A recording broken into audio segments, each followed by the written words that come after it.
सबसे छोटी जो यूनिट है वो है जीन। क्या है? जीन। जीन्स कहाँ अरेंज होते हैं? Genes are arrange on DNA. क्या हुआ? किसका अरेंज है? डीएनए पे। अब ये जो डीएनए है, ये डीएनए प्रोटीन के साथ में मिक्स होकर या प्रोटीन के साथ में कंडेंस होकर, कंडेंस का मतलब है कॉम्पैक्ट फॉर्म में आकर बनाता है हमारा क्रोमोसोम। क्या बनाता है बेटा? क्रोमोसोम। तो समझ में आया? जीन क्या है? आपने सुना होगा genes contains the hereditary information. इसके अलावा हम सुनते हैं डीएनए का जेनेटिक मटेरियल। हम ये सुनते हैं कभी-कभी जब हम रिप्रोडक्शन वाले चैप्टर पढ़ते हैं तो हमने सुना है क्रोमोसोम जो है वो ट्रांसफर होते हैं। तो मतलब जीन जो है वो डीएनए पे है और डीएनए कहाँ है? क्रोमोसोम पे। अब ये जो क्रोमोसोम है, अगर मैं इनकी बात करूं तो हमारे बॉडी में क्या होते हैं? अगर ह्यूमंस की हम बात कर रहे हैं, human contains 23 pairs of chromosomes. कितने हैं? 23। अब ये 23 पेयर्स क्यों कहा? क्योंकि ये होते हैं क्रोमोसोम, दो क्रोमोसोम सेम होते हैं, उन्हें हम कहते हैं होमोलोगस क्रोमोसोम। हेलो बच्चों, welcome back to our channel JMS study with ease. तो ये हमारा क्लास 12 का प्रिंसिपल ऑफ इनहेरिटेंस का थर्ड लेक्चर है। लास्ट लेक्चर में हमने जो है बेसिक टर्मिनोलॉजी को कवर किया था। तो लास्ट लेक्चर में हमने पढ़ा था कि जीन्स क्या है। अच्छा, जीन्स क्या होते हैं बेटा? जीन्स जो है आपका, जैसे हमने लास्ट लेक्चर में पढ़ा कि ये एक क्रोमोसोम होता है। ये क्या है? एक क्रोमोसोम है। इस क्रोमोसोम पे स्पेसिफिक लोकेशन होती है जिसे हमने कहा था लोकस। ये जो लोकस है ये आपकी सेम होती है होमोलोगस क्रोमोसोम्स पे। ये क्या है? अगर लोकेशन सेम है तो ये कैसे क्रोमोसोम होते हैं? Homologous chromosome. हमने लास्ट लेक्चर में ये भी पढ़ा था कि होमोलोगस क्रोमोसोम्स में से एक क्रोमोसोम फादर से और दूसरा जो क्रोमोसोम है वो मदर से बिलोंग करता है। यहाँ पे हमने लास्ट लेक्चर में एलिल की डेफिनेशन पढ़ी कि एलिल क्या है? एक जीन की जो कॉन्ट्रास्टिंग फॉर्म है उन्हें हम एलिल कहते हैं। इसके अलावा जो भी हमने फिनोटाइप, जीनोटाइप, ये सारी जो टर्मिनोलॉजी है उसको हमने लास्ट लेक्चर में कवर कर लिया है। अब एक यहाँ से जो है, अब अगला जो पॉइंट हमारा है वो है मेंडल के लॉ। क्या है बेटा? Law of Mendel.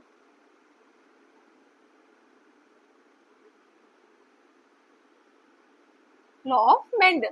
एक्चुअली में मेंडल ने जो है हमारे एक्सपेरिमेंट्स किए, उन एक्सपेरिमेंट्स को इन्होंने अपने रिसर्च पेपर को पब्लिश किया न्यूज़पेपर में। लेकिन उस टाइम पे इनके जो क्रेडिट है उसके रिसर्च वर्क का इनको नहीं मिला और बाद में 1900 में 3 साइंटिस्ट ने इनके जो रिसर्च वर्क है उसको मेंडल के लॉ के नाम से पब्लिश किया। अब मेंडल के जो लॉ हैं वो दो टाइप कैटेगरी में हम डिफरेंशिएट कर सकते हैं। पहला है मोनो हाइब्रिड क्रॉस। क्या है बेटा? Mono hybrid cross.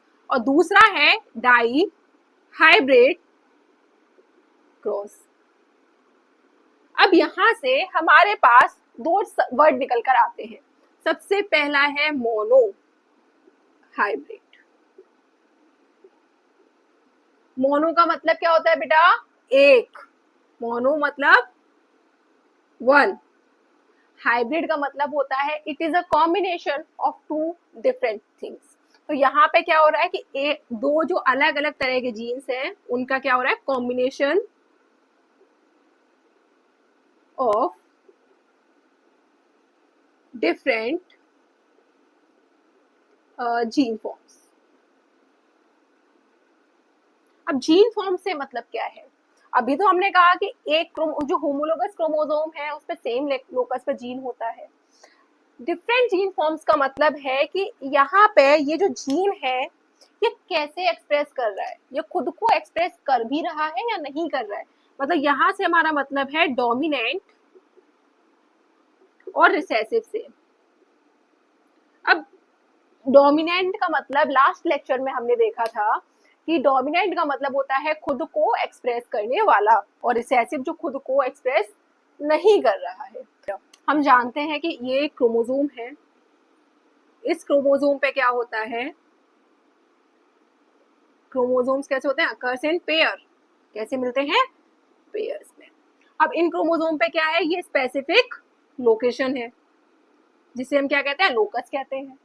ये जो स्पेसिफिक लोकेशन है इस क्रोमोसोम पे जो प्रेजेंट है ये क्या है? ये है हमारे जीन्स। ये क्या है? हमारे जीन। ये जीन सेम जीन यहाँ पे होगा। जैसे मान लो कि ये जीन है हाइट का। किसका है बेटा? हाइट का। तो ये भी किसका होगा? हाइट का। अब हुआ क्या? हाइट कैसी होती है? टॉल या डॉट। तो टॉल जो है, अब मान लो कि ये क्या बना रहा है? टॉल हाइट के लिए रिस्पॉन्सिबल है। लेकिन होता क्या है कि इस जीन में हो जाए कोई म्यूटेशन, नॉर्मली जीन क्या करेगा, जीन बनाएगा हाइट के लिए प्रोटीन्स या जो हॉर्मोन्स चाहिए, प्रोटीन्स या हॉर्मोन्स। अब इसमें अगर म्यूटेशन हो जाएगा तो क्या प्रोटीन और इसके लिए जो हॉर्मोन्स चाहिए आपको हाइट के लिए वो फॉर्म होंगे? बिल्कुल सही नहीं होंगे। तो क्या होता है कि ये आपका टॉल ऑर्गेनिज्म नहीं बनेगा। अब जब एक्सप्रेशन हो रहा है तो कैसा बन रहा है, टॉल। जब एक्सप्रेशन नहीं हो रहा तो कैसा बनेगा, डॉर्फ। तो यही होता है हमारा डोमिनेंट और रिसेसिव ट्रेट।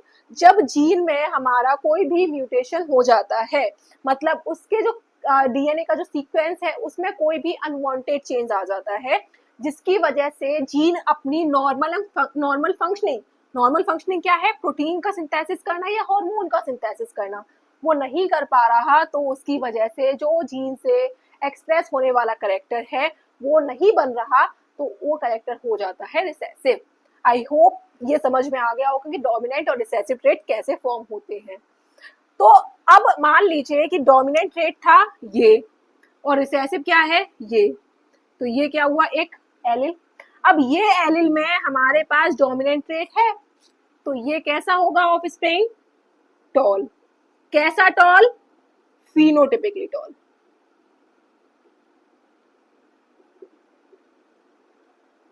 Phenotypically tall. लेकिन जेनेटिकली ये कैसा है, एक हाइब्रिड है। कैसा है बेटा, हाइब्रिड। तो जो हमारे मेंडल ने बात की थी मोनोहाइब्रिड की, वो यही है कि इन्होंने क्या किया, दो डिफरेंट कॉन्ट्रास्टिंग कैरेक्टर्स वाले पेरेंट को लिया और उनके बीच में क्रॉस ब्रीडिंग कराई, जिसकी वजह से जो ऑफस्प्रिंग मिले वो कैसे थे, हाइब्रिड थे, दोनों ही पेरेंट्स के कैरेक्टर कैरी कर रहे थे। तो चलिए मेंडल के लॉ को देखते हैं। सबसे पहला जो मेंडल ने लॉ दिया वो था लॉ मोनोहाइब्रिड क्रॉस। कैसा क्रॉस है बेटा, मोनो हाइब्रिड क्रॉस। मतलब जहां पे हम जो क्रॉस ब्रीडिंग करा रहे हैं वो एक सिंगल कैरेक्टर या सिंगल ट्रेट के लिए करा रहे हैं। ये क्या है, मोनोहाइब्रिड क्रॉस। अब मोनोहाइब्रिड क्रॉस के अंदर हम दो लॉ पढ़ते हैं। पहला पढ़ते हैं लॉ ऑफ डोमिनेंस और दूसरा है law of segregation. The first law is law of dominance and the second law is law of segregation.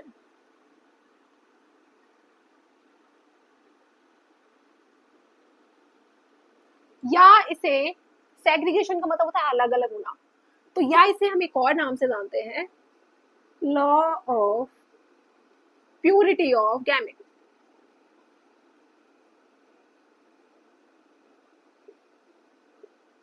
अब लॉ ऑफ डोमिनेंस क्या कहता है, लॉ ऑफ डोमिनेंस कहता है कि जब हम एक प्योर टॉल से मतलब होता है बेटा हमारा प्योर टॉल, इससे मतलब है होमोजाइगस टॉल से, होमोजाइगस टॉल, और एक प्योर ड्रॉफ। तो ड्रॉफ तो हमारा एक रिसेसिव ट्रेट है, तो वो ऑलवेज कैसा होगा, प्योर ही होगा। इनके बीच में जब हम क्रॉस ब्रीडिंग कराते हैं तो F1 जनरेशन में जो ऑफस्प्रिंग मिलते हैं वो सारे ही टॉल होते हैं। All offsprings are tall. F1 का मतलब है फ्रीलियर जनरेशन 1। तो F1 जनरेशन में सारे ऑफस्प्रिंग कैसे हैं बेटा, टॉल है। तो यहाँ से हमारा निकल के आता है कि जब हमारे जो करेक्टर्स हैं वो हेट्रोजाइगस स्टेट में है, जब हमारे जो एलिल हैं वो हेट्रोजाइगस स्टेट में है, तो ओनली हमारा जो डोमिनेंट है, डोमिनेंट क्या था, टॉल, ये क्या है, टॉल, और ये है डॉल। ओनली डोमिनेंट ट्रेट खुद को एक्सप्रेस करता है, रिसेसिव खुद को एक्सप्रेस नहीं कर पाता। अब ये जो लॉ ऑफ सेग्रीगेशन है ये लॉ ऑफ डोमिनेंस का ही एक एक्सटेंडेड फॉर्म है। यहाँ पे ये कहता है कि जब आप एक टॉल और एक ड्रॉप के बीच में क्रॉस करवाते हैं, F1 जनरेशन में एक हाइब्रिड हमें मिलता है। अब जब इस हाइब्रिड की हम क्या करवाते हैं, सेल्फिंग। बेटा सेल्फिंग से मतलब है जब F1 जनरेशन के ऑफस्प्रिंग की F1 जनरेशन के दूसरे ऑफस्प्रिंग के साथ ब्रीडिंग करवाई जाए, तो हमें F2 जनरेशन में जो है, जो करेक्टर हमें कहाँ नहीं दिखा, कौन सा करेक्टर नहीं दिखा है यहाँ पे, देखो टॉल डॉट वाला, तो वो करेक्टर हमें F2 जनरेशन में भी मिलता है। जैसे जब कैपिटल टी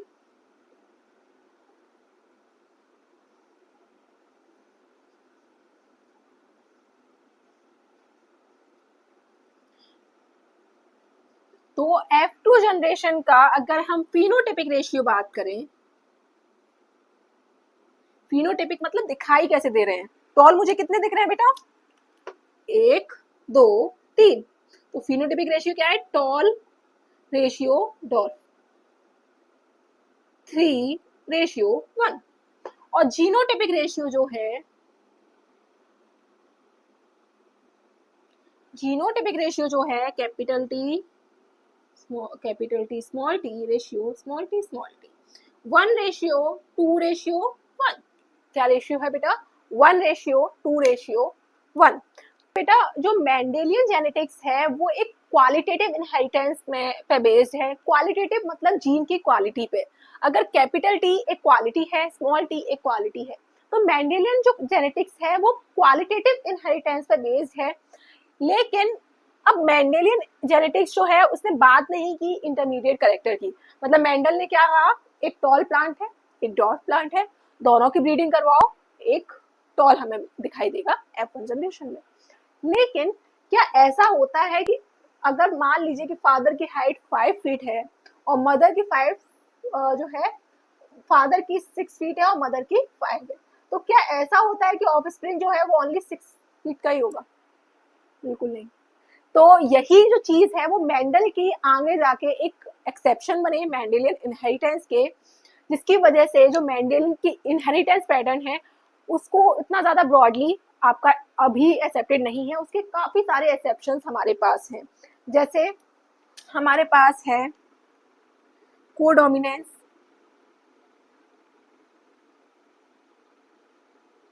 इसके अलावा कोडोमिनेंस के अलावा हमारे पास एक अगला आ जाता है इनकम्प्लीट डोमिनेंस।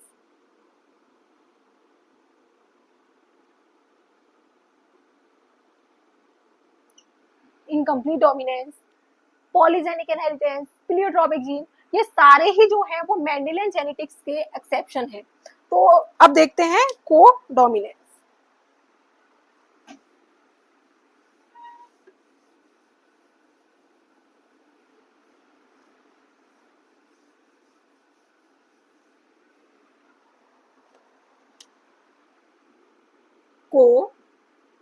कोडोमिनेंस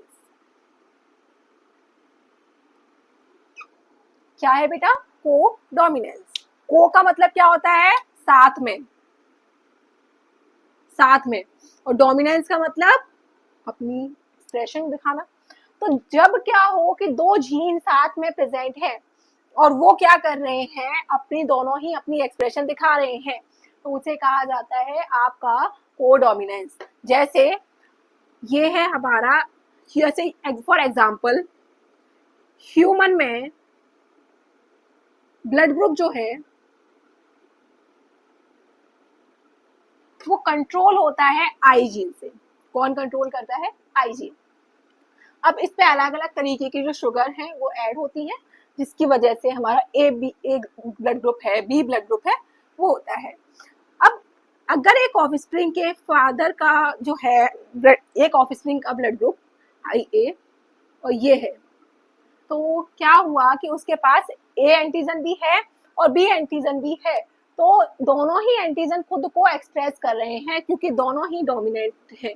तो इस ऑफस्प्रिंग का जो ब्लड ग्रुप है वो क्या होता है? AB blood group.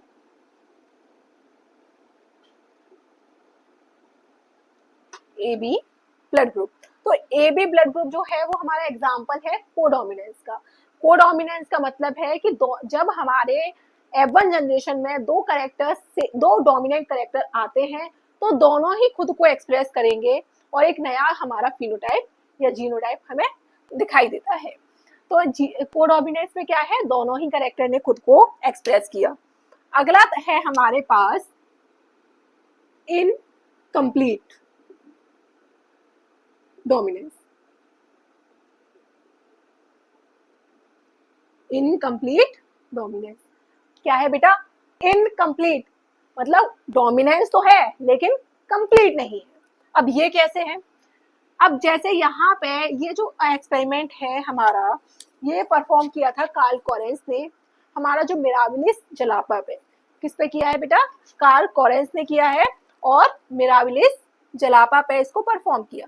इन्होंने क्या किया, एक लिया रेड फ्लावर, ठीक है, एक लिया व्हाइट फ्लावर।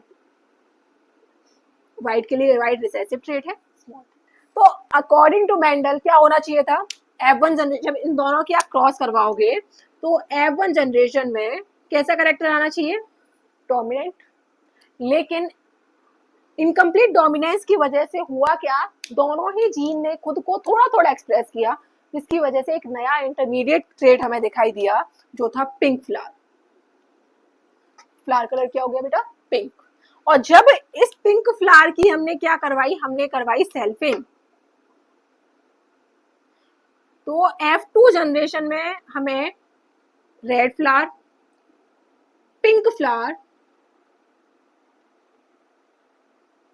और व्हाइट फ्लावर, तीनों तरह के फ्लावर्स दिखाई दिए। और इसका जो फिनोटाइपिक एंड जीनोटाइपिक दोनों ही जो रेशियो थे वो थे 1:2:1, क्योंकि यहाँ पे 2 पिंक फ्लावर्स थे, एक रेड फ्लावर है और एक व्हाइट है। तो हमारे नीट एग्जाम में क्वेश्चन आता है कि ऐसी कौन सा इनहेरिटेंस पैटर्न है जिसमें phenotypic and genotypic ratio same है, तो वो है हमारा इनकम्प्लीट डोमिनेंस।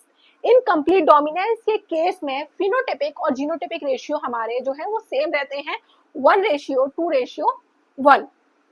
तो ये जो कोडोमिनेंस और इनकम्प्लीट डोमिनेंस है ये हमारे एक्सेप्शन है मेंडल के जो इनहेरिटेंस पैटर्न है। इसके अलावा हमारे पास मल्टीपल एलिलिज्म है, मतलब मेंडल ने क्या कहा था कि एक एलिल जो है, जो 2 एलिल है, ये एक जीन की 2 कॉन्ट्रास्टिंग फॉर्म है, वही कंट्रोल कर रही है जीन्स को। लेकिन अगर हम human A B O blood group की बात करें तो वो हमारा एग्जाम्पल हो जाता है किसका बेटा? वो हो जाता है मल्टीपल एलिलिज्म का। तो ये सारे कॉन्सेप्ट जो हैं वो हम नेक्स्ट लेक्चर में कवर करने वाले हैं। Thank you.